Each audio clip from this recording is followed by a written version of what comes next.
Susan Oliver died painfully after secretly taking away her right to live with her gender. Susan Oliver was born Charlotte Gurka on February 13, 1932, in New York City, was a captivating and versatile American actress, director, and pioneering aviator. Her career spanned several decades, with notable accomplishments on television, in films, and the skies. Often recognized for her distinct beauty, strong screen presence, and ability to play a wide range of roles, she became a beloved figure in Hollywood and aviation circles. Though her fame may have been somewhat eclipsed by time, her legacy is one of inspiration, determination, and multifaceted talent. To fully appreciate Susan Oliver means exploring her dynamic career and her passions, especially her love for flying, which led her to break gender barriers in aviation. Susan Oliver's early life was shaped by her family's connections to the entertainment world. Her mother, Ruth Hale Oliver, was a well-known astrologer and journalist, and her father, George Gurka, was a political reporter. Despite her privileged upbringing in Manhattan, Oliver faced significant challenges in her youth, including her parents' divorce and her father's early death.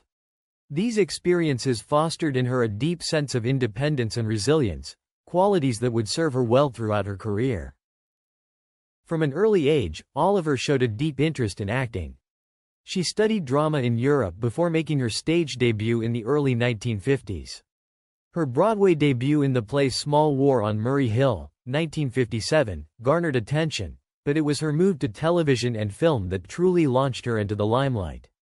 Oliver quickly became a fixture on television, appearing in a variety of popular shows like The Twilight Zone, Wagon Train, The Fugitive, Peyton Place, and The Andy Griffith Show. She often portrayed women who were complex, strong, and often caught in difficult circumstances, showcasing her depth as an actress. Oliver's striking portrayal of the green-skinned alien Vina in Star Trek's original pilot, The Cage, 1965, remains one of her most iconic roles, even though the pilot was initially unaired. Her performance became a significant part of Star Trek lore, and the image of her character endures as one of the most recognizable in the series' history. Despite her significant role, she was not heavily associated with the franchise, and her broader work was often overlooked in favor of this one memorable appearance. This does, however, speak to her impact, as a single role could make such a lasting impression. Though primarily known for her television work, Susan Oliver also had a notable presence in film. She appeared in movies such as The Gene Krupa Story, 1959, where she portrayed Dorothy, the supportive wife of the troubled jazz drummer, and Butterfield 8, 1960, in which she acted alongside Elizabeth Taylor. Her role in The Caretakers, 1963, was particularly compelling, as she portrayed a troubled woman undergoing psychiatric treatment, a performance that demonstrated her ability to tackle psychologically intense and demanding roles.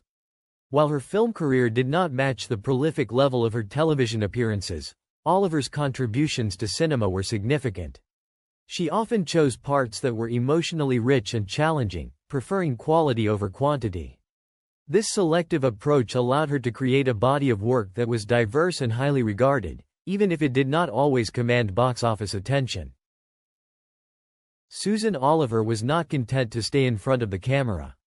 She had aspirations beyond acting and sought to expand her influence by moving into directing, a field that, at the time, was largely dominated by men. In 1977, Oliver became one of the first women admitted into the American Film Institute's Directing Workshop for Women, a program designed to help women break into directing. Her work behind the camera, though not as extensive as her acting, demonstrated her creativity and determination to explore different aspects of the film and television industries. One of her most notable directing achievements was an episode of MASH during its 6th season. At the time, female directors were rare in television, and her involvement in such a successful show was groundbreaking. Her ability to direct successfully in a male-dominated field solidified her status as a trailblazer and role model for aspiring female directors. Outside of Hollywood, Susan Oliver's greatest passion was aviation. Her love for flying began in the early 1960s, and it became a central part of her life. She trained to become a pilot and quickly made a name for herself in the aviation community. In 1967, Oliver became one of the few women to attempt a transatlantic solo flight, a highly ambitious and dangerous undertaking at the time. Although mechanical issues forced her to cut her journey short, her attempt alone was seen as a major accomplishment. Oliver went on to earn a commercial pilot's license and competed in various flying competitions. She was especially known for her participation in the Powder Puff Derby, an all-female cross-country air race. In 1970, she won the Derby, further cementing her legacy as not only an actress and director but also an aviator of considerable skill and courage. Her love of flying was much more than a hobby. It was an expression of her adventurous spirit and determination to break barriers in every aspect of her life.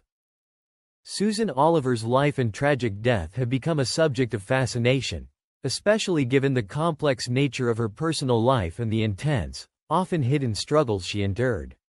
Born in New York City in 1932, Oliver entered the world of Hollywood with immense talent and promise, building a career that spanned several decades.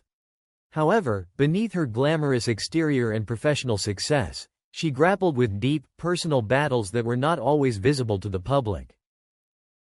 One of the most striking aspects of Susan Oliver's life was her struggle with traditional gender roles. As an actress, director, and pilot, Oliver frequently found herself in male-dominated industries where the expectations for women were highly restrictive. Throughout her career, she often felt pressure to conform to these expectations, yet her relentless ambition led her to challenge them. She achieved notable success in television and film, starring in iconic shows such as Star Trek and Peyton Place, but this success came with a price. Oliver's deep absorption in her work sometimes caused her to lose sight of her own identity as a woman, which resulted in emotional and psychological pain. She was deeply dedicated to her craft and found herself sacrificing personal aspects of her life, especially her femininity, while trying to carve out her space in a world that often demanded she diminish or overlook it to compete with men. Susan Oliver's romantic relationships further illustrate the complexity of her life. Despite being a striking and attractive woman, Oliver never married or had children. For much of her public life, this decision led to widespread speculation, with some fans and commentators even suspecting that she might have been a lesbian. However, Oliver's romantic history shows a different reality. Her lovers were primarily male, some of whom were well-known figures in the entertainment industry, and by the 1970s, some were significantly younger than she was. While the nature of these relationships was transitory, this seems to have been Oliver's deliberate choice. She valued her independence and personal freedom, preferring relationships that did not confine her to traditional expectations of marriage and motherhood. Her avoidance of long-term commitment might have been influenced by the intense focus on her career and the psychological toll it took, leading her to seek companionship without the burdens that came with conventional domestic life. As if her internal struggles were not enough, Oliver's life took a devastating turn when she was diagnosed with colorectal cancer. This diagnosis came at a time when cancer was still heavily stigmatized, and treatments were often invasive and debilitating. For Oliver, the disease progressed rapidly, eventually metastasizing to her lungs. Despite her strong will and her years of navigating difficult challenges in her personal and professional life, cancer proved to be the greatest battle of all. On May 10, 1990, at the age of 58, Susan Oliver passed away at the Motion Picture and Television Hospital in Woodland Hills, California.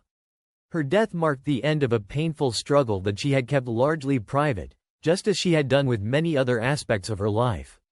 Though she never publicly discussed her illness in depth, the combination of physical pain and the emotional isolation that came with it mirrored the emotional complexities that had shaped her life.